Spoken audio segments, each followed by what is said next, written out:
Hi, I'm Patty Ann Brown, and you are in the strategy room. The pressure is on in the White House. Top Democrats now urging the Obama administration to act immediately against Iran. This after the president's team delayed sanctions and has struggled to explain why.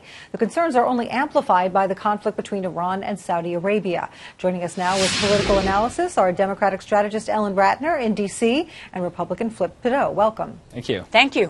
Iran conducted 2 ballistic missile tests late last year. This does not come under the new nuclear deal, which is not yet fully implemented, but it does violate a United Nations Security Council testing ban.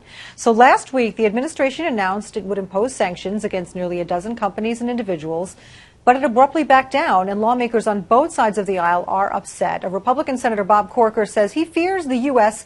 caved into pressure or threats from Iran. So, Flip, what do you make of this? Well, I think the aggression by Iran, this most recent aggression, sort of proves to anyone who'd fooled themselves otherwise, including the White House, that Iran does not abide by international law or agreements. And if the president does not pursue harsh sanctions at this point, I think he proves himself no truer to his word than Iran, because he promised Democratic lawmakers whose support he needed for this agreement that he would respond to them pursuing such violations with renewed sanctions. So I can understand the hesitation. There's a growing civil war in Yemen, increasing tensions between Iran, Saudi Arabia, and other countries in the area. But inaction doesn't remove ourselves from this equation. We're preparing to send billions of dollars to the world's largest state sponsor of terror, and if we are not taking this opportunity to show that we are serious about nuclear proliferation and increasingly aggressive acts by state sponsors of terror, we're very much in this. We can't simply sit idly by and say we don't want to be involved. So, Ellen, some of the president's closest Democratic allies are now joining Republicans in calling on the administration to move ahead with these sanctions. There is a letter signed by Congresswoman Debbie Wasserman Schultz and 6 other Democrats. It says, quote, "Inaction from the United States would send the misguided message that the international community has lost the willingness to hold the Iranian regime accountable for its support for terrorism." Kind of what Flip just said. Ellen, what do you say? First of all, I think that this might be about a 3-letter word called oil, because we certainly know that Saudi Arabia is an oil font, but so is Iran. And so it's hard to know who the players are in this. Secondly, we also know that there has been some backdoor communication between Iran and Israel previously.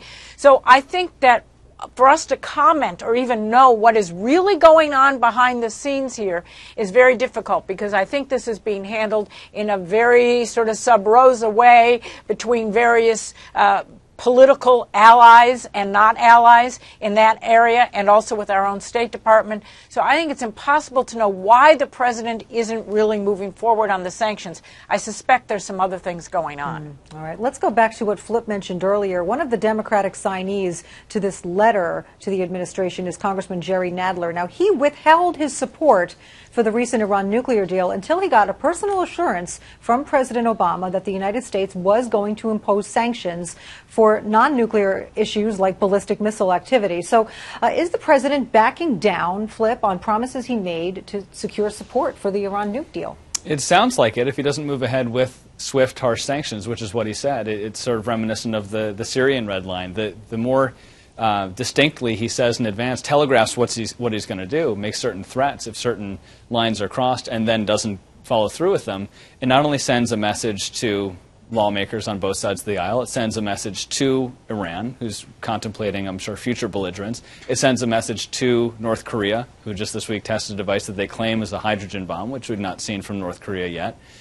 So if they see that the sort of world's, what ought to be the world's primary stabilizing geopolitical power is unwilling to do anything more than simply bluster about what it might do, that is only going to invite further aggression and belligerence from these either nuclear or want-to-be nuclear states. Yeah.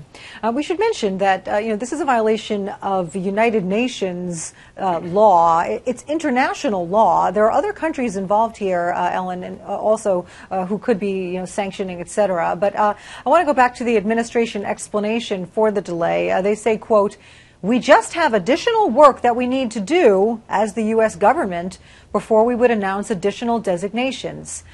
Ellen, I mean, what does that even mean? But also, do you believe that is the reason, or does it have No, to do I don't believe that's the reason. I believe the reason is that we're doing a lot of backdoor things going on, perhaps with Israel. Perhaps we want to maintain the tension that is going on between Saudi Arabia and Iran. I think there is so much more here, and I wish the press would get on this, because I think there is a lot of reasons the administration isn't doing what they're supposed to be doing, and they're not telling us. What about the other countries, though?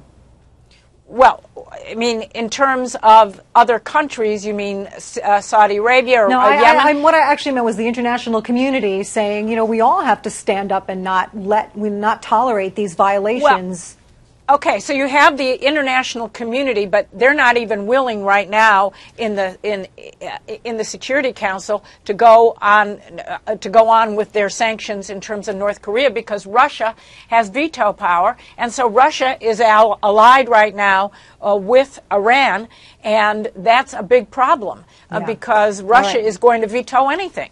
Yeah, we're going to have to leave it there. Ellen Ratner, Flip Pidot, thank you so much. Thank you. Thank you. And for more on this developing story, go to foxnews.com. I'm Patty Ann Brown. Thanks for watching.